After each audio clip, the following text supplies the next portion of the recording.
할렐루야. 네, 안녕하세요. 네, 오늘도 하나님 말씀을 함께 보면서 그 깊이를 조금이나마 깨닫고 오늘 하루도 힘차게 살아나가시는 저와 여러분 그리고 그리스도인이 되기를 같이 기도하겠습니다. 하나님 말씀 함께 보겠습니다. 전도서 3장 16절에서 끝까지 22절까지 이야기입니다. 또 내가 해 아래에서 보건대 재판하는 곳 거기에도 악이 있고 정의를 행하는 곳 거기에도 악이 있도다. 내가 내 마음속으로 이르기를 의인과 악인을 하나님이 심판하시리니 이는 모든 소망하는 일과 모든 행사의 때가 있음이라 하였으며 내가 내 마음속으로 이르기를 인생들의 일에 대하여 하나님이 그들을 시험하시리니 그들이 자기가 짐승과 다름이 없는 줄을 깨닫게 하려 하심이라 하였노라. 인생이 당하는 일을 짐승도 당하나니 그들이 당하는 일이 일반이라. 다 동일한 호흡이 있어서 짐승이 죽음같이 사람도 죽으니 사람이 짐승보다 뛰어남이 없음은 모든 것이 헛됨이로다. 다 흙으로 말미암았으므로 다 흙으로 돌아가나니 다 한 곳으로 가거니와 인생들의 혼은 위로 올라가고 짐승의 혼은 아래 곧 땅으로 내려가는 줄을 누가 알랴. 그러므로 나는 사람이 자기 일에 즐거워하는 것보다 더 나은 것이 없음을 보았나니 이는 그것이 그의 목이기 때문이라. 그의 뒤에 일어날 일이 무엇인지를 보게 하려고 그를 도로 데리고 올 자가 누구이랴. 아멘. 솔로몬이 계속해서 우리들에게 참된 진리, 우리가 지혜라고 하는 것, 그것이 무엇인지, 삶의 목적이 무엇인지를 계속해서 열거하고 있는 그런 장입니다. 오늘 특별히 16절에 또라는 말이 나와 있듯이 앞에 1절에서부터 15절의 배경 가운데 어떠한 중심 핵심이 있었으면 그것의 동일한 이야기가 지금 이어지고 있다는 얘기죠. 그렇기 때문에 이 또 앞에는 즉 15절까지 어떤 내용이 있었냐면은 우리 인생 삶의 가운데서는 정해진 때가 있고 목적이 있으며 그것을 사람은 알 길이 없다라고서 열거를 합니다. 즉 하나님 앞에서 하나님의 주권, 하나님이 누구이신지를 분명히 알아가는 자들에게는 그 깨달음을 잃은 자들에게는 기쁨이 있을 텐데 또라고 이제 시작을 하는 거죠. 즉 하나님을 알아가는 삶, 그 하나님의 앞에서 삶의 기쁨과 즐거움을 그리고 그의 주권을 하나님 앞에 경외함으로 두렵고 떨림으로 하나님 앞에 엎드렸을 때 우리가 우리 삶의 인생에 정해진 때가 아니라 하나님이 정해진 때가 있다라는 것을 깨닫게 되고 그것이 참된 기쁨이라고서 앞선 구절에서 열거를 했다라는 겁니다. 그리고 오늘 또 마저 이야기를 하는데 내용들이 참 이 땅을 살아가는 자들에게 모두 다 해당이 되는 내용 같습니다. 비단 나이가 적고 많고의 차이는 아닌 것 같아요. 16절에도 보면 재판하는 곳 거기에도 악이 있고 정의를 행하는 곳 거기에도 악이 있다. 즉 세상의 모든 것들이 정의롭다 여겼었던 거 안에도 악이 있을 뿐만 아니라 재판하는 곳에도 악이 있다라고 얘기를 하죠.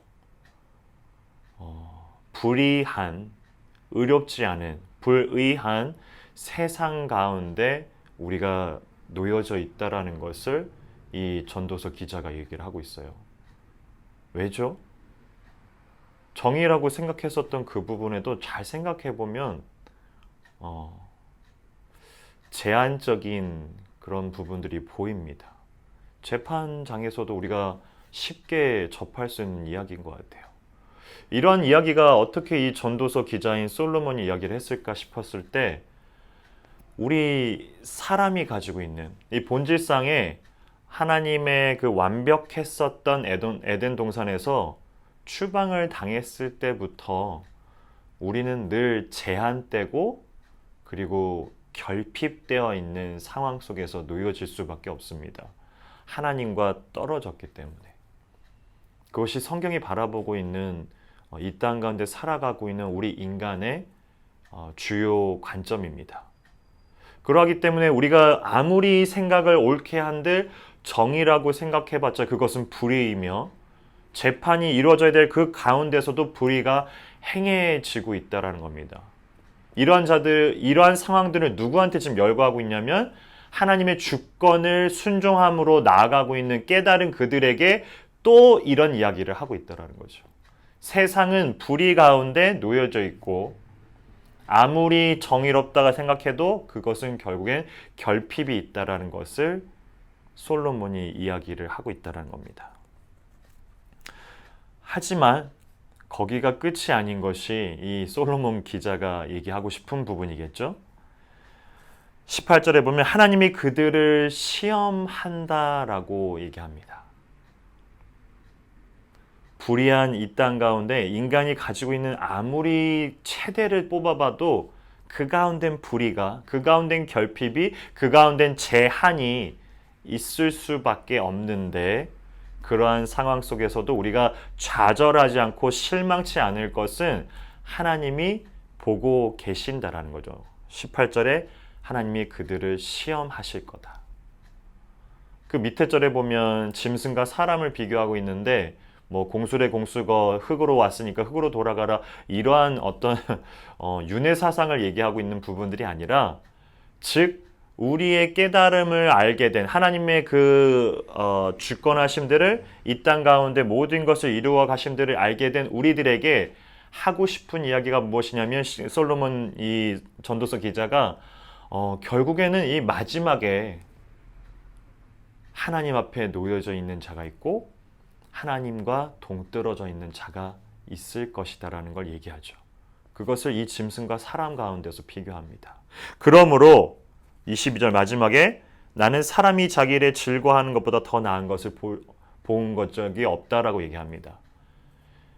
이 전반적인 솔로몬의 고뇌가 무엇이냐면 삶의 목적이 무엇이었을까라고 솔로몬이 고민하고 있고 그것을 위해서 하나님이 주신 지혜로 전도서 곳곳에 참 많은 유익을 찾아보려고 노력을 했다라는 것이 보입니다.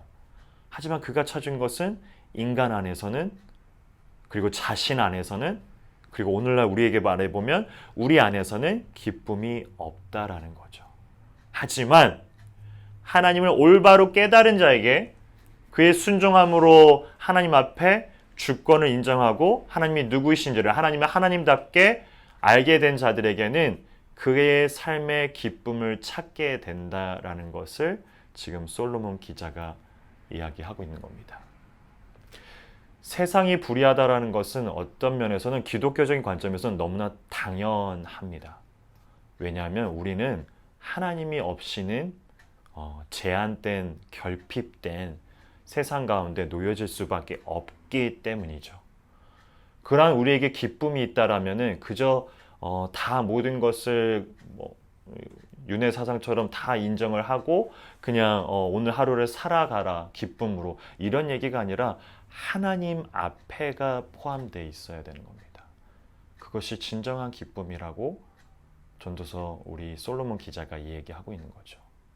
오늘도 그 기쁨을 누리시는 저와 여러분이었으면 좋겠습니다.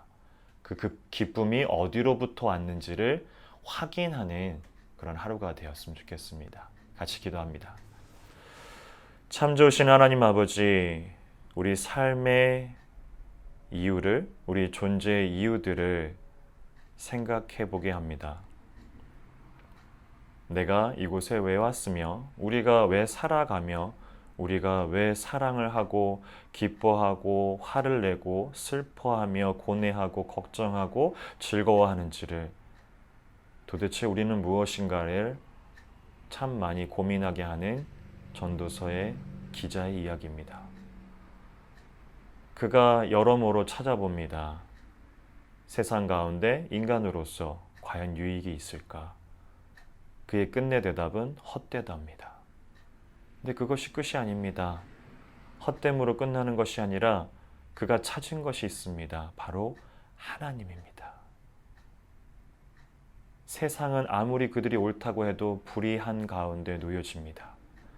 하지만 그 가운데 우리가 좌절하지 않고 실망치 않고 일어날 수 있는 것은 하나님은 불의하신 분이 아니시기 때문입니다. 공의로우신 하나님, 그리고 끝내 우리를 너무나 사랑하신 하나님, 그리하여서 우리에게 자신의 하나뿐인 아들, 외아들 예수 그리스도를 주신 그 하나님 아버지의 마음, 그것을 오늘도 헤아려 가며 우리의 삶의 목적과 이유가 즉 그렇게 살아가길 원하시는 하나님의 뜻이고 그것이 곧 우리가 깨달은 우리에게는 기쁨이라는 것을 알아가게 하여 주시옵소서. 오늘도 삶의 기쁨 가운데 누려가며 풍성함으로 살아가게 하여 주시옵소서. 감사합니다. 예수 그리스도 이름으로 기도합니다. 아멘.